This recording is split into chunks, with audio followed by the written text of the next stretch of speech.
All right, another Monday, another opportunity in front of us. Obviously, a very difficult defeat to deal with the other night. Very hard fought. You know, looking back at it, I felt like our effort and our going after it was there, and our execution was off just enough. And obviously a play here, play there is the way a game like that went. If we end up on the other side, I'm sure Coach Jackson would have said the same thing. Great effort, and execution was challenging at times, and it's probably how those matchups are going to go. That they're going to be real tight, and in those tight moments, you got to be the team that executes better. And again, it wasn't for a lack of want to by our guys, but it just didn't end up happening for us. So we've had 2 games. We've come up on the short side in both of them. We just have to find a way to keep getting better. I think we got better from game 1 to game 2. You can't control your opponents by any means, and we're definitely going to have to get better going into week 3 here. Positive side of things, injury wise, came out pretty clean as far as that game went. Don't anticipate getting the guys back though that missed that game. From an injury perspective, they're certainly not out for a long period of time, but they'll be out at least into this week. And in their absence, guys continue to have to step up and do. I think at the linebacker position, the performance Cole Taylor has stacked up now over 2 weeks. Has put him in position that we almost see him as a guy that should be out there. Neil will get back at some point, but Cole has certainly earned a role. I know at the free safety position, both Brian Meredith and JJ Dolan are playing, and they're getting better at the same rate. Offensive line wise, while we played better, I think as a unit, there's still improvement that needs to be made there. Burke will be back, and what we do when Burke gets back, we'll have to decide when that happens. Unfortunately, we missed Chris Long. I think Chris, definitely would have made a difference in that game. But ultimately, other guys, are taking those opportunities, and we need to continue to make the best of them. But other than that, we are on the right side of the injury side of things. So heading into this week, another challenging opponent in the University of San Diego. These 2 weeks for them. They've played at home both weeks. They played a Big Sky opponent in Cal Poly the first week, and they played a future Big Sky team in Southern Utah this past week. Didn't get on the right side of that Cal Poly game, but then this past week got a big overtime win against a against a good Southern Utah team in my estimation. It's clear they have athletes. They've been able to run the football well. The quarterback, I think, drives that with his athleticism, and then defensively they've been able to stop the run. And they're a 3-4 team that's really, I would say, aggressive, fundamentally sound. A different defense than we've seen the first couple of weeks. So that transition itself is something we're going to have to make this week. I think we've seen athletic quarterbacks in the first 2 weeks, a little bit maybe different version of that, but he definitely is critical, and they have some good athletes, whether it's at running back, receiver, good athletic offensive line at the same time. So again, another opportunity, regardless of who we play, we have to find a way to keep raising our level, and that's going to be the challenge all through the season. And I like our potential to do that. And when we meet our potential, I hope it happens sooner than later. We're not there yet, and we need to keep working to get there. So with that, I'll open it up. You mentioned the stunts that Jose had, and kind of put the blame on himself or the O-line. How did you feel kind of like their aggressiveness, the blitzes too, maybe affected some of the challenges? Well, I think 2 weeks in, movement, just period, has challenged us. South Dakota State's a very sound defense no matter what they try to do. They're trying to bottle everything up and make it real hard to create space for your backs, who's ever running the ball. Now, we rushed for over 200 yards, but that was a large part because Justin scrambled around. Getting our running backs established in the run game. We knew it was going to be challenging against them, but ultimately we didn't probably do enough of that, and especially when it comes down to a few runs at the tail end of the game where we have to make a yard or two. We need to make that happen. So area for us to continue to improve is how we handle movement, however it's happening, blitzes, slants, whatever it might be. And I thought we in that game made some strides. In the Oregon game, I guess as the game went along, made some strides, but we can't allow that to be an issue from the jump in any of these games. So I'm sure Coach Smith will work hard at that this week. It's not that we're going to be perfect, but guys need to. The defense isn't just going to be there standing there. We have to be able to handle movement, and that's definitely a point of emphasis. Well, I can sit up here and say that's why we haven't played well. I'm not going to do that. We came out of camp with 6 guys we felt like that could start. One of them was out. We started the other 5 guys. We had a week to prepare for that first game. We practiced 2 weeks with this crew, and our expectation is they execute better than they are.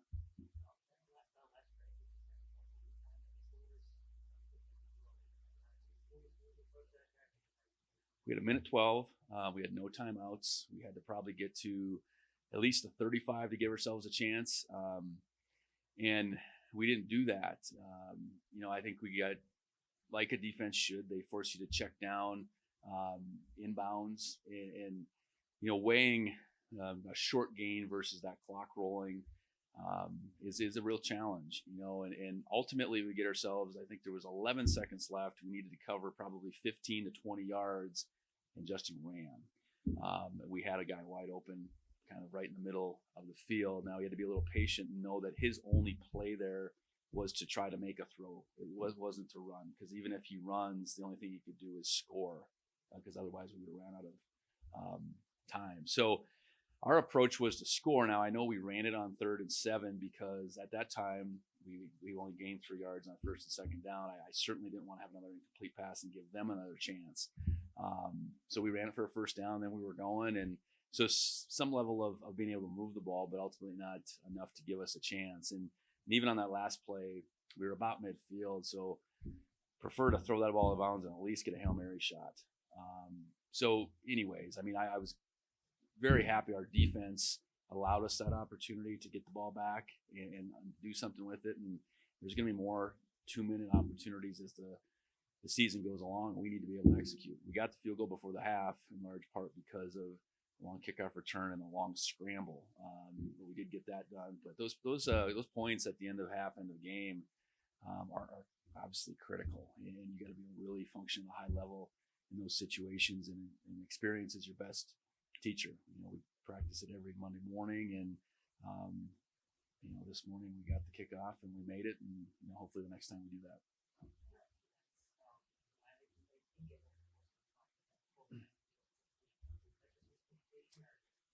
Yeah, I think it's miscommunication ultimately. All that starts and ends with me. And we didn't have a timeout. It was really loud, so to get someone off the field in that case, they had no intention, I think, of snapping the ball unless we jumped off sides. But you line up in 12 and you make no effort to get them off. You're set with penalties. So what it ended up doing, it probably cost us, probably 15 seconds or so, because we did get out of bounds, incomplete. But it cost us some time, and ultimately there's a little field position as well. Well, we got good players, and when they play the way they're supposed to, they're hard to handle. And there's a matchup every week, our O-line against their D-line, and their O-line against our D-line, and we need to win them. And it's our expectation that we do that, because we got good players that take coaching and play within the scheme and continue to do that play after play. And I thought they did that much better as a unit on Saturday than they did the previous Saturday, and that would be the expectation moving forward. We were really heavy with reps going to our starting 4. We need to continue to be able to gain confidence with the next 4, because we want to play 8 to 10, and in order to do that, everybody's got to be able to execute. But yeah, they were very impactful. It was probably as good a D-line performance as we've had against that outfit in the 4 times we played them.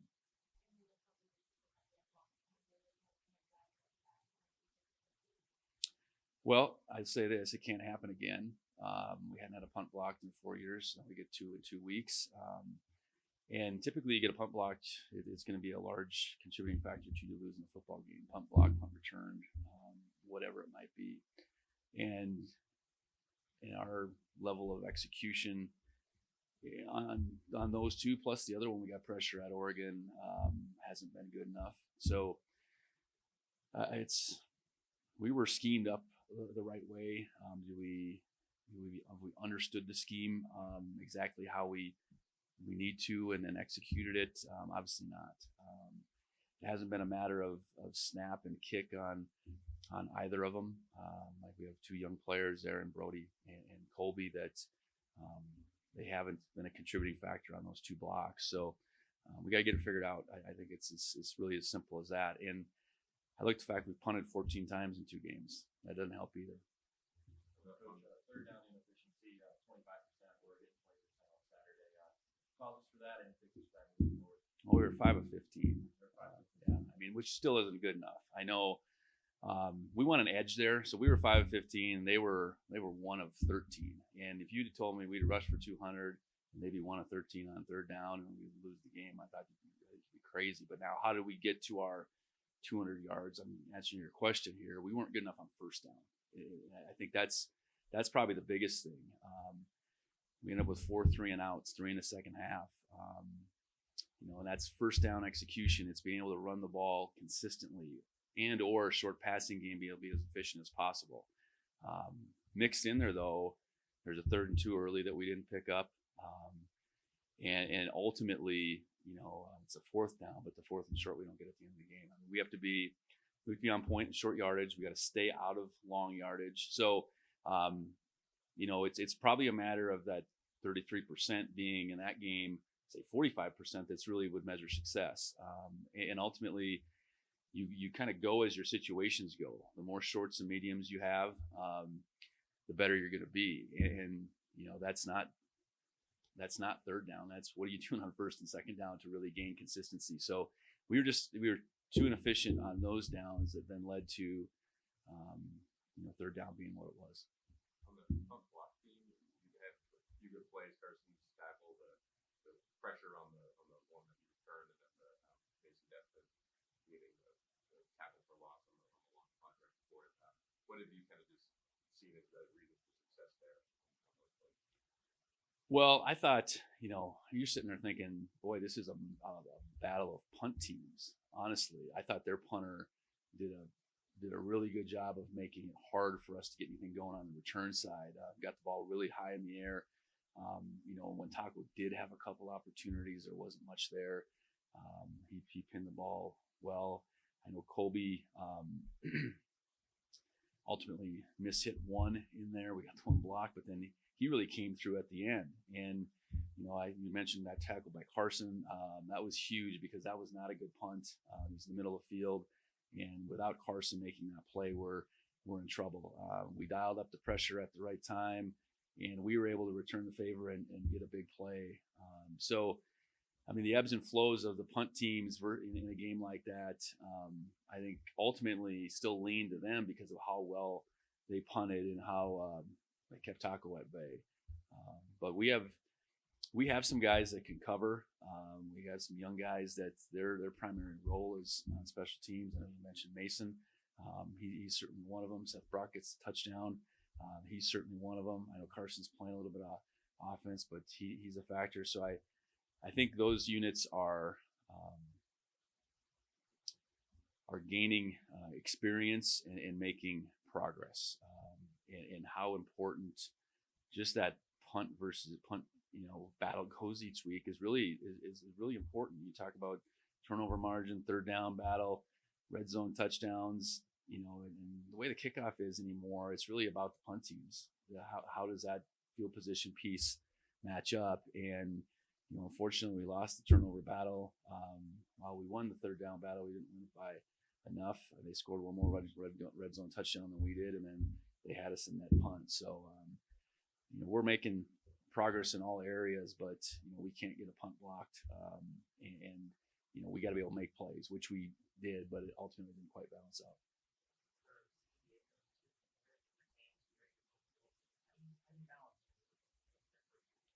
Well, I think you look and say, well, they got some things figured out from week 1 to week 2. Their opponents were different, just the makeup of Cal Poly and Southern Utah, 2 different teams. They got off to a really slow start against Cal Poly. We're down 24-0 in that game. Last week it was a little bit, or last Saturday was a little bit more of a back and forth early, but then they took charge, and you could just sense we were more in control.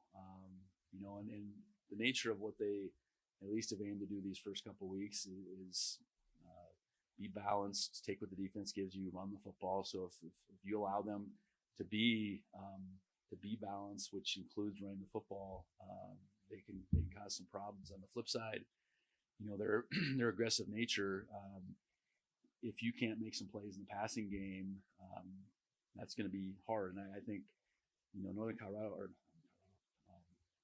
Cal Poly did that. They had Northern Colorado in my mind because I was just watching the end of that game. But Cal Poly made plays in every which way. Their quarterbacks made plays. They made plays in the passing game, and they opened up a lead. So, important for us on defense to not allow them to play this balanced game, and important for us to be able to do that, and be able to take charge as much as we can.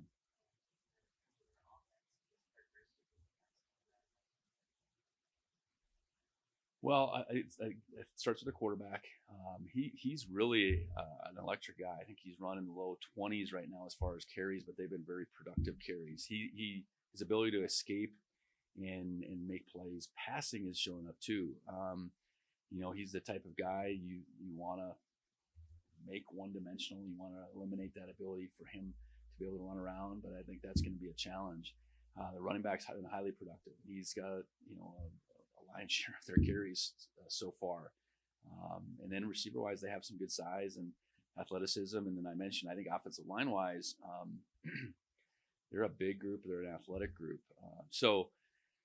And again, they're gonna be structured so they can take what the defense gives you. So I know it's going to be a little bit of cat and mouse in that regard, and getting them off schedule. Being really good on our end defensively on first down is going to be so important.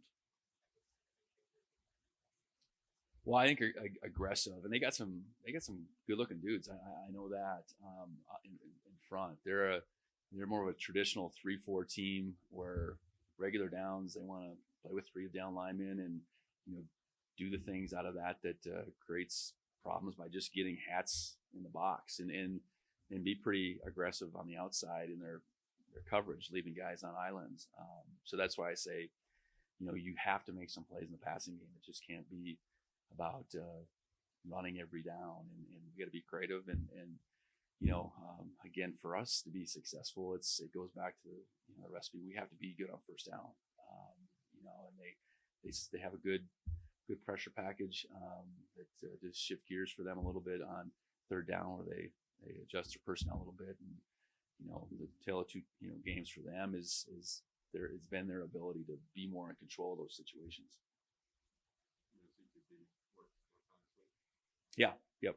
That was all good. And just the close losses over the last handful of years, how much do you kind of balance thinking about bad luck that goes into that, obviously the execution errors there, and just trying to think about going forward with how close do you feel like these games are to going the other way? Oh well, I look at it, and ultimately we're not there yet. A lot's made of our matchup against those 2 schools, and the last 4 have been they've been really close. We've just been on the wrong side of all 4 of them, and that was a playoff type atmosphere on Saturday night, but it doesn't have the playoff finality to it. So you want to be able to say, okay, does that game having that game in the regular season, playing in the overtime, does that better prepare you for, potential opportunity down the road? I hope it does. I hope we get that opportunity is all I can think about right now. I mean, we got to be able to win this week, and that's all you can really think about. So no matter what, I think competition hardens you. It can expose you, and maybe that both of those things have happened through the first 2 weeks. I think we keep finding out we need more. We need to get more out of ourselves. Until you get out there in an overtime situation, and sure, we had a few guys that would have been on that field at the end of the 2023 season, but we had plenty of guys that weren't. It's a different game in overtime, so don't get yourself in those situations first and foremost. But if you do, it's really about making a defensive stop first and foremost. I think that's traditionally what happens. The team that makes a defensive stop is going to win. And we didn't do that on either series. And so we got to be able to match that on offense to just get ourselves in position to make a 2-point play to win a game. No, we didn't do that. So we're not interested in being close. And that's kind of where we're at right now. And we gotta find a way to get better. And San Diego's the only team that was really a concern in trying to get a win this week. You mentioned that 1 minute drill and Justin missing the open guy. Generally speaking, you like to see him stick in the pocket a little bit more. Well, I think it's just knowing, okay, I have no timeouts. We need to get this many yards. I probably have to treat this different than I treated the play 2 or 3 plays before that. And again, experience is the best teacher. Justin's played some, but he hasn't been that guy at his previous stops getting those 2-minute reps, even if it's been in practice. We've done fall camps worth and a couple weeks worth of 2 minutes that we, have played out on the stadium. And I hope those situations have taught him some things, but, experience and gaining experience through the course of the year. Cause it's minute 12. There's no timeouts. You get the balls on the 22. We need to get to here. That was that situation. The next one might be a little bit different. But knowing where you're at in the field, how far you need to get, what that time clock is, and you got guys coming after you. You got all those dynamics. If we get a similar situation down the road, I hope he handles it differently.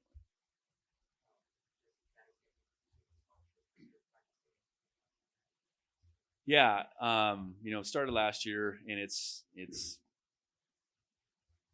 support. It's not necessarily a scholarship because it's coming from an outside source. But yeah, I think for us, the rules have changed. We can have 105 guys on some sort of scholarship, but we still have 63 scholarships within the way the Big Sky chose to do things this year. So to have, our money, I guess, be able to go a little further and to have, 3 guys that, originally walked on that now have stepped in the roles, get that opportunity. I think that's awesome. We had 2 guys last year, and Zach Cruz, Brock Steele, and then this year, Coulter Peters, JJ Dolan, and Ryan Correa. I can't thank our supporters enough, and we'll see where the rules are at next year. My hope is that the Big Sky doesn't sit at 63, so then we might handle something like that a little bit differently. But the way the rules currently stood, it was a great opportunity. So as far as bottom weight, do you expect that to be just a game-to-game basis, or is that pretty much how it's going to be? Well, there's a little bit of just opportunity. Situations pop up. There might be certain plays for one or the other, but ultimately, we want the load to be distributed between the both of them. And it was more how we wanted this last game than it was the first game. And again, opportunities are, their play calls, their length of drives that come into play. And I thought Julius did a really good job with the opportunities he had. Adam maybe didn't get as many opportunities as clean as Julius did. I thought Adam had a particularly not long runs, but really impressive runs to score that touchdown in overtime. And then the last one, that wasn't Julius. Either one of them was going to gain about a foot short of where they were supposed to get. Coulter, do you have anything?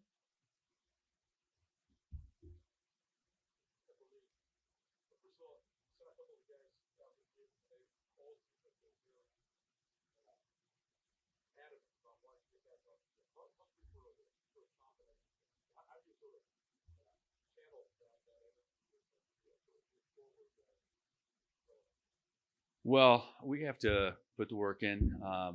You can't just snap your fingers and come back on a Monday and play a game. It's not the way our schedule works. So I appreciate the hunger. I appreciate our guys wanting to get back out there. And I hope these two games, we've learned enough lessons that we can take that and move forward. You could look at it two ways. You could really have this sense of panic, or you could have this sense of urgency. Two different things in my mind. Panic kind of means you don't see it moving forward. Urgency means, okay, we see it. We have to do this, and this to get where we want to go. So I think that's how our guys feel. I think that's the hunger that you're speaking of.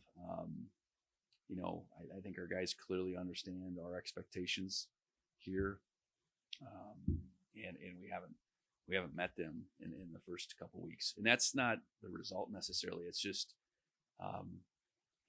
being able to play really hard and really being able to execute at a level that's that you walk off that field, you put the film in on Sunday and Monday, and you feel really good about it. I think we walked off that field, and certainly it felt like we played hard, but I'm sure there was an inclination in any of those guys' minds that we didn't execute to the level. So go back to work, you put the time in, regardless of who the next opponent is, and you take that step forward.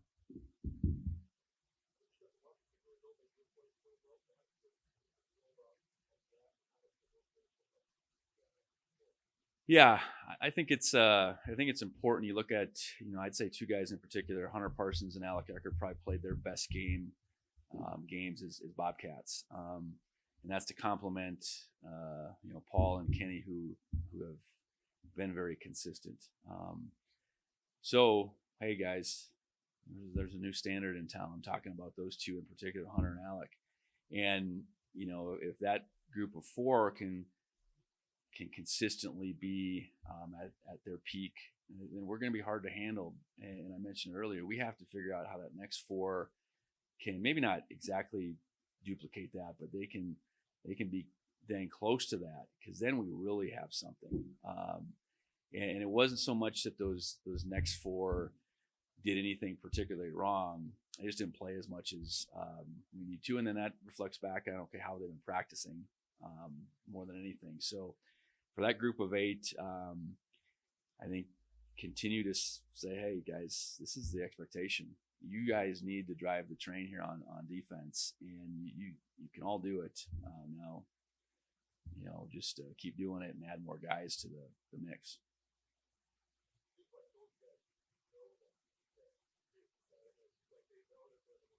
Yeah. No, I think so. And I, any of the years since I've been here, it's been, hey, we got to play well up front, and that's where it starts. And while the names have changed a little bit, I think by the time those guys have gotten on the field, especially the starting group, I think they've known that. But does that next wave exactly know that? Obviously not. So if we can get to, again, that group becoming a more consistent 8-man deal, and it was really 5. I know Zach played quite a bit too, but we can get to that point, then we really have something. So I don't think it's a group that has any sense of feeling like, well, we don't want this on our shoulders. They know it has to start with them, and I think that's what they want.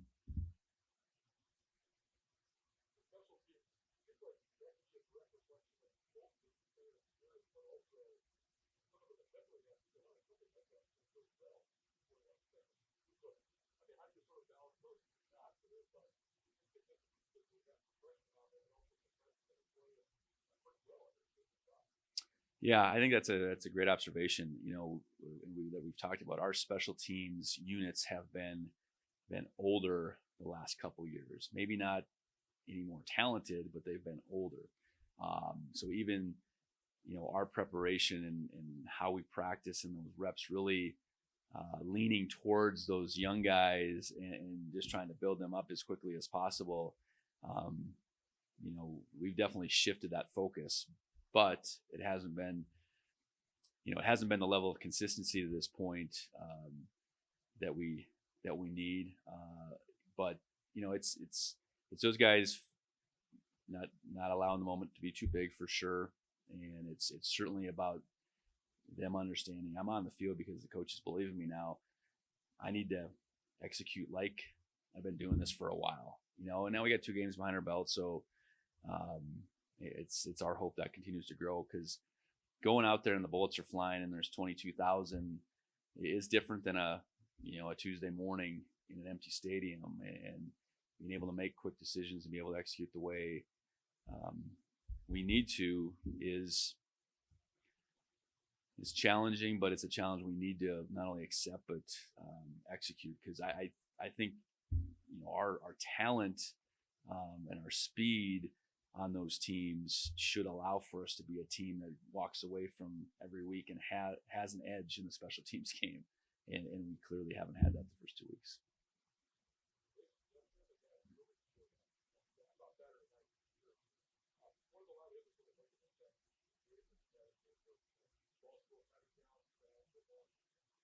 Yeah, I think he possesses some physical attributes, his size, his length, and he can run, and it's really important to him too. And while making that transition is one thing as a linebacker on defense, taking an assignment on special teams and really valuing that opportunity is something that I think isn't as complicated for Mason. So you get out in the field for the first time and it's at Autzen Stadium. That might seem a little daunting, but you go out there and you do it and you figure, I belong out here. And then you take that next step, first time playing in a home game. You make plays. That's another step. And now, I'm sure there's a level of consistency and, perfection even that's not quite there for Mason, but he, Seth Brock, I think those two in particular, we got Xavier Aaron's a true freshman out there. Those are 3 big bodies that can really run, and those aren't easy on any roster to find, because a lot of those guys are already playing for you a lot of reps on defense, and those 3 are prominent guys on a multiple number of our teams that I think they really value the opportunity first and foremost, and they have the talent, and they want it, they want to learn, and they really want to make a difference.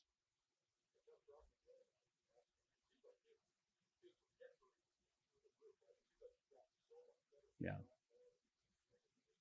Yeah, and I'd say same thing. Getting out there and being a regular guy on our defensive line isn't quite there yet.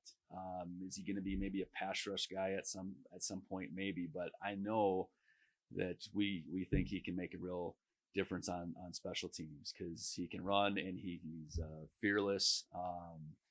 And we just got to be able to harness that. I think for all those guys, because it really matters to him. I think that was a neat thing when Seth scored. I mean, for him and that whole group for that matter, I think they realize how that flipped that game. We were right back in it because we executed. And Mason was really the initial key to that. He did exactly what he was supposed to.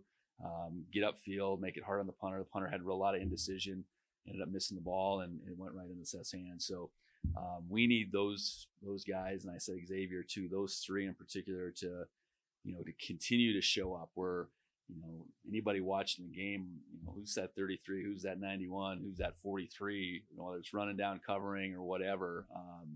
And for the most part, it's really our opponents to see that and really see them as a challenge.